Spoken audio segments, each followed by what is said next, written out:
Hello there, and welcome back to my channel. Today we're doing something not very different. We're gonna be making a vampire character out of a doll. Yep, that's what we're doing. Last year, no one would know this, but last year I made a vampire doll. This is her. Her name is Eleanor. She's very pretty. But earlier this year, I had a dream about a similar doll, but red.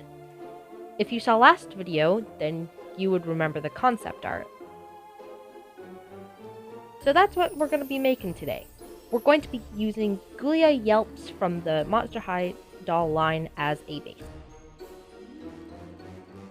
Basically, we're just going to strip her all down, take off her clothes, take out her hair, take off all her factory makeup and stuff, and just get her into a bare base.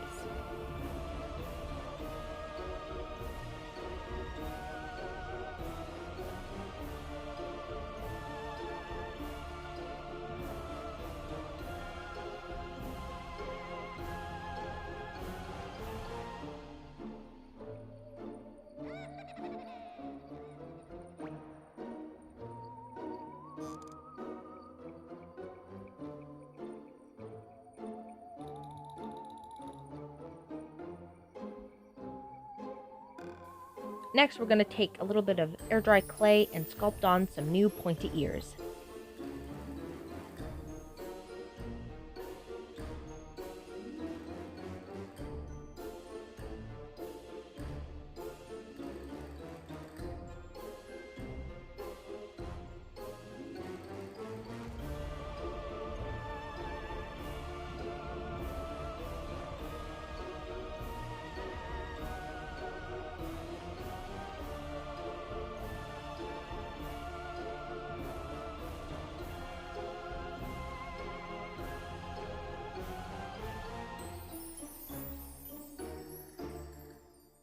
After cleaning up and sanding the doll, I only did the ears with clay, it's time to paint her. First, we're going in with a base coat of white, just to get a uniform color, and then we'll go in with the actual skin tone, and we'll do multiple layers of that, because my paint, for some reason, recently has not been working for me. It's been kind of transparent. So we're going to build up a whole bunch of layers of that. I should also mention that after all the layers of the paint was painted on and dry, I put a layer of varnish, a clear varnish, just to make sure it doesn't chip as much in the future.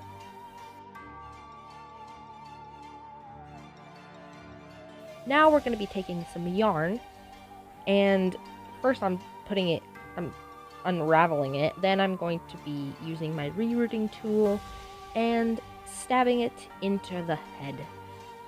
Very fitting for a Halloween character.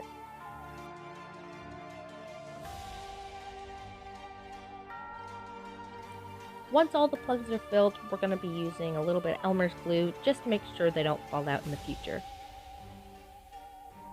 And by the future, I mean when we brush it out, which is what I'm doing here. I'm using my metal brush pet comb thing and making it all poofy, basically. I took a break from the head and moved on to the clothing, because the clothing was probably the most difficult part of this whole custom. The whole custom was very difficult to do, to be honest. I thought it was going to be easy, but no. So I moved right along to the clothes. The main idea was underneath was the black dress. It didn't have sleeves for simplicity. And over top was the red jacket.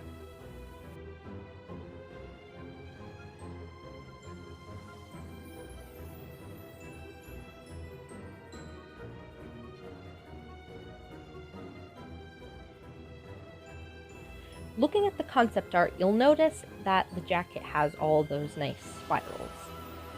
I had to hand paint all this. This footage right here is sped up 55 times, and then I had to paint over with gold. This is so painstaking.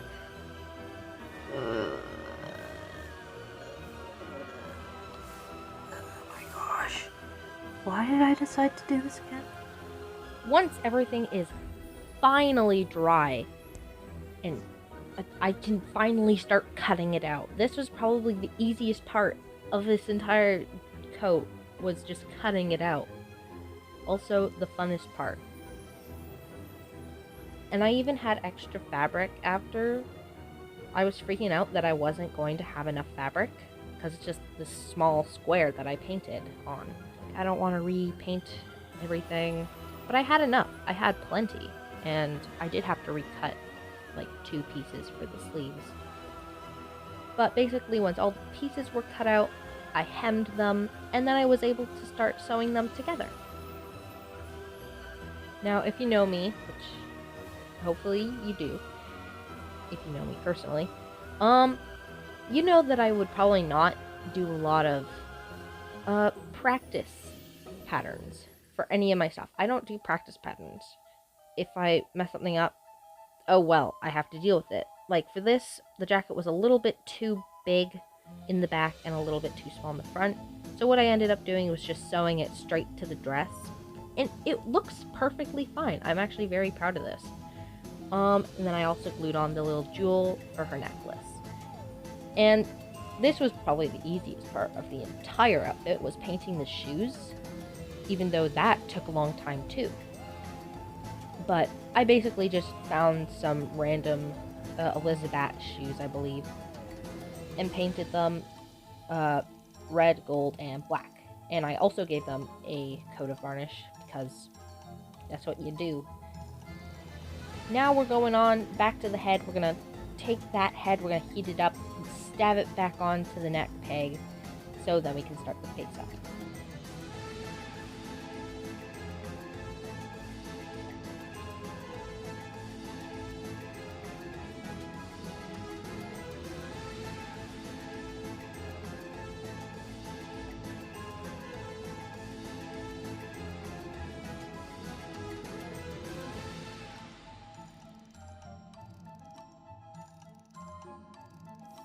How I do my face-ups, I usually start with a little bit of blush, and maybe sometimes go in with watercolor pencils.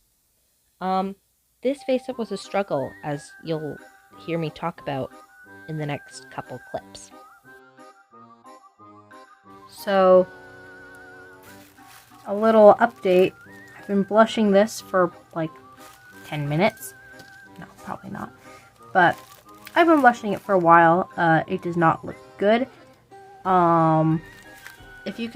If you see here on this side of the face, for some reason, it's just where I put the pastel over the top of the paint, it's just not going on for some reason. I don't know why this is. Maybe it has something to do with varnish that I put over top of it and it's not going on that place. I really don't know, but it is looking way too much for me. Let's get this out of here, because I'll be here at this stage for longer than I hoped. So hopefully I can pull this back a little bit. I've been going over it with white a lot because my kneaded eraser just doesn't work. You know, just like when I need it to work, it just doesn't. So, it's fine. Everything's fine. I'm fine. What time is it? Oh, it's almost 9 o'clock. Okay, whatever. It's fine. See, it's fine. Yeah, so basically, as I was saying, the pastels were not going on to the paint in some spots for some reason. I still don't really know why. I was mostly able to cover it up with my acrylic paints when I did lashes. It's not very noticeable. But yeah, this face up was a bit of a struggle. I've never actually had that problem with pastels before, where it just wouldn't paint on one singular spot. I have it where you can see the brush strokes. That's pretty normal for me. But, ah well, you live, you learn. Maybe I just need a different brand of paints. Although these are the same paints I've always used, mostly. But I don't know what happened. Now I'm going in with my acrylic paints. I painted the lips and the eyes. This is all sped up too, to like 5 times the original speed. So it took a while to get it right. I'm in love with her lips. I've been doing this for some characters that are kind of like gothic, where it's like the top lip is black and then the bottom is like another color. For her, red. And the yellow eyes, chef's kiss. Good job in keeping in frame, by the way. Yeah, but I also gave her vampire fangs. In last year's Halloween doll, I gave freckles to the character for some reason. I don't know.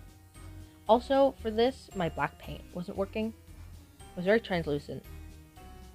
But I eventually got it. I gave it a quick varnish. And then she was able to come out of her plastic burrito and her hair burrito.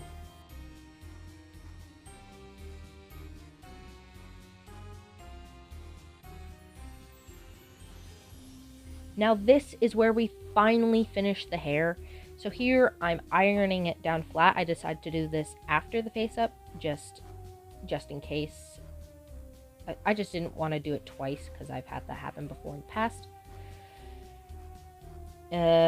Here I did the bangs first for some reason. Then I went on to the ponytail and ironed that all down.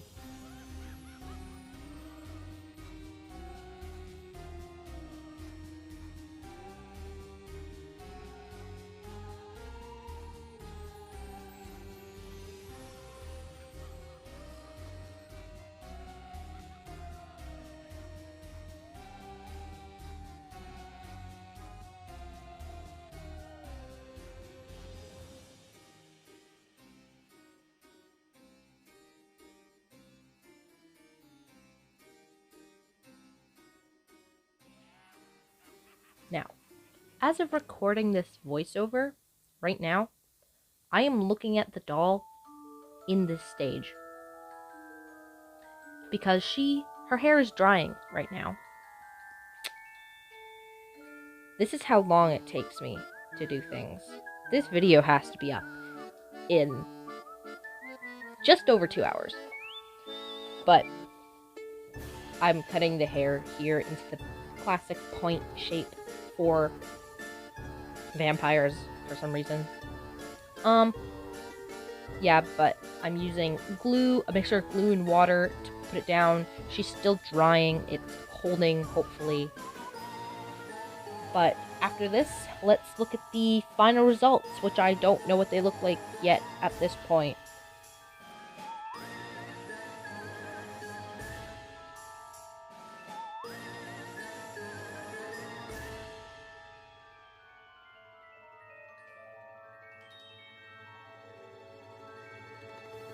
I hope you all enjoyed this video.